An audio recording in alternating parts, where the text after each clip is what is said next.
अल्हम्दुलिल्लाह रब्बिल आलमीन अस्सलातु वस्सलामु अला सय्यदुल अंबिया वल मुरसलीन।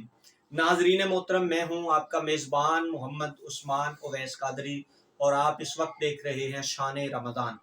रमज़ानुल मुबारक की आज की इस ट्रांसमिशन को मैं इस खूबसूरत शेर के साथ शुरू कर रहा हूँ और हमेशा की तरह हमारे दरमियान मौजूद हैं अल्लामा अब्दुल सत्तार जामी साहब। इंशाल्लाह हम आपसे गुफ्तगू का सिलसिला जो है वो शुरू कर रहे हैं इस शेर के साथ। उनके हुजूर इसलिए खुलती जुबान नहीं, उनके हुजूर इसलिए खुलती ज़बान नहीं, है कौन सी वो बात जो उन पर आया नहीं, है कौन सी वो बात जो उन पर आया नहीं।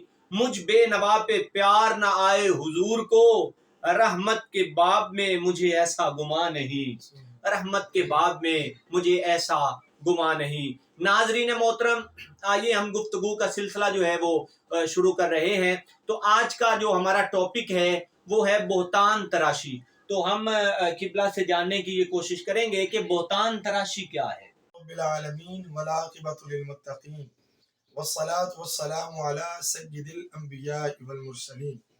नाज़रीन मोहतरम, आज का उस्मान भाई का जो सवाल है बोहतान के मुतालिक, यकीनी बात है कि मौजूदा दौर में या किसी भी दौर में इसकी अपनी एक अहमियत है।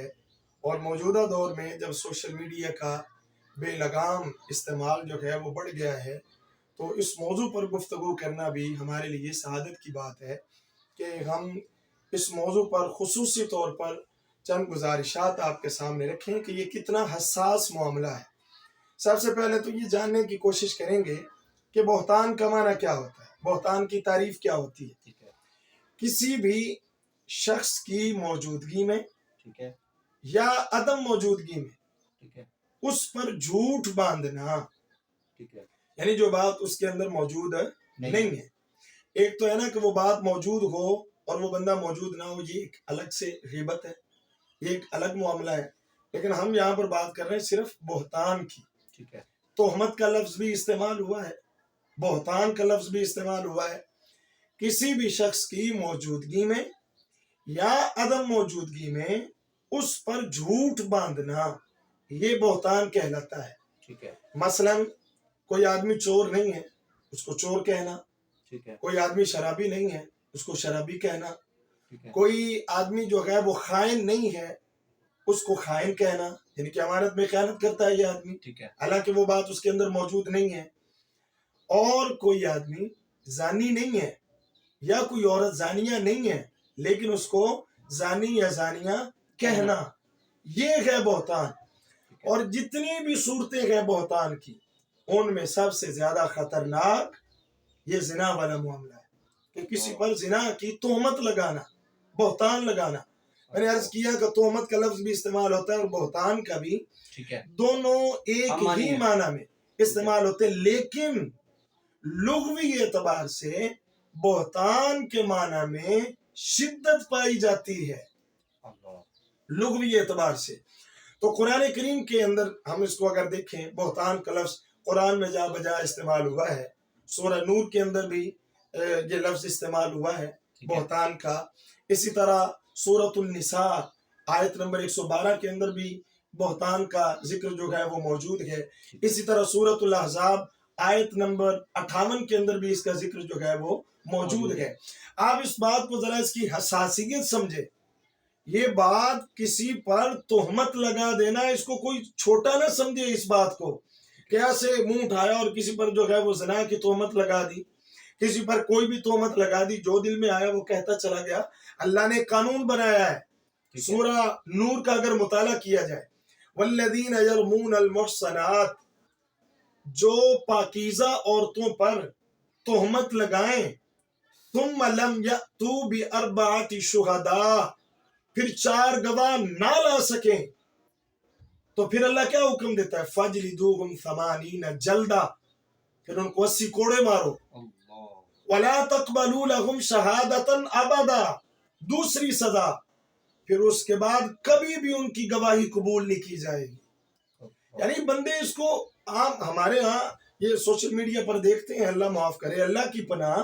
ठीक है भाई, आप इस्तेमाल करें, लेकिन किसी की इज्जत को तो तार तार ना करें। जब आपके पास सबूत नहीं है, جب آپ کے پاس دلائل موجود نہیں ہیں، جب آپ کے پاس کوئی چیز موجود ہی نہیں ہے، آپ دوسرے کی عزت کا کباڑا کر رہے ہیں، تباہ کر رہے ہیں، کوئی خدا کا خوف، کوئی شرم، کوئی حیا۔ اللہ نے ایسے لوگوں کو فاسق قرار دیا ہے اور یہ حکم دیا ہے کہ ان کی گواہی قبول نہ کی جائے۔ اللہ نے ان کی سزا بیان کی ہے، دنیا میں ذلت اور آخرت میں بھی ذلت۔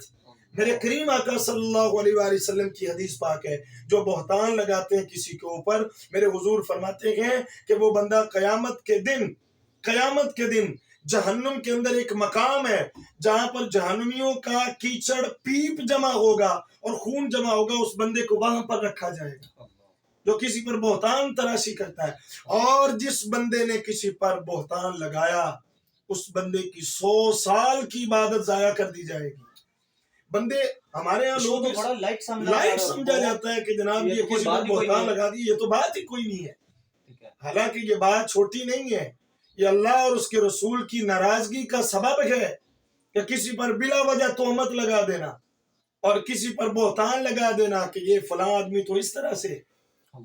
اور پھر اگلی بات یہ ہے کہ اگر وہ بندہ توبہ کر لے، توبہ کا بھی ایک طریقہ ہے، اور وہ کیا ہے؟ سب سے پہلے اس بندے سے معافی مانگے جس پر اس نے بہتان لگایا ہے۔ اگر اس نے لوگوں کی مجلس میں بیٹھ کر بہتان لگایا تو ان کے سامنے پھر معافی مانگے گا۔ اگر تنہائی میں تھا، یعنی کہ براہ راست اس کے ساتھ بات ہوئی ہے، تو پھر اس سے براہ راست معافی مانگے گا۔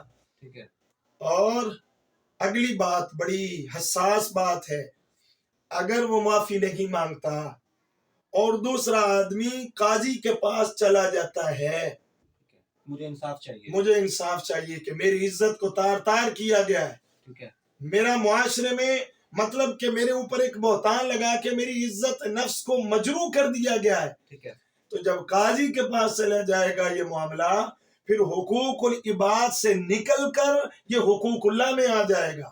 اب معافی نہیں ملے گی، اب وہ بندہ بھی نہیں معاف کر سکے گا۔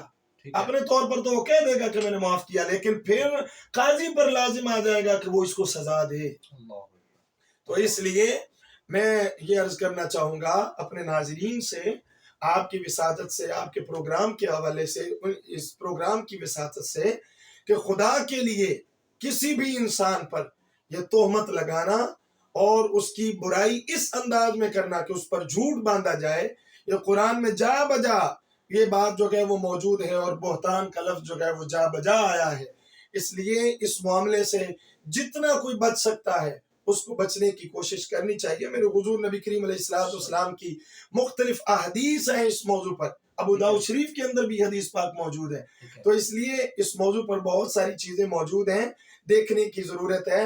ہم نے معاشرے کے اندر رہنا ہے، جب ہمارے پاس دلائل نہ ہوں، جب ہمارے پاس ثبوت نہ ہو، تو یقینی بات ہے ایسی بات کرنا وہ ہمارے معاشرے میں تباہی لے کر آئے گا، ہمارے معاشرے میں بربادی لے کر آئے گا۔ بہت شکریہ ناظرین مکرم، بالیقین ہمارے معاشرے میں بہتان بہت عام ہے، اور اس کے متعلق آپ نے قرآن و حدیث کے حوالہ سے قبلہ جامی صاحب سے گفتگو سنی۔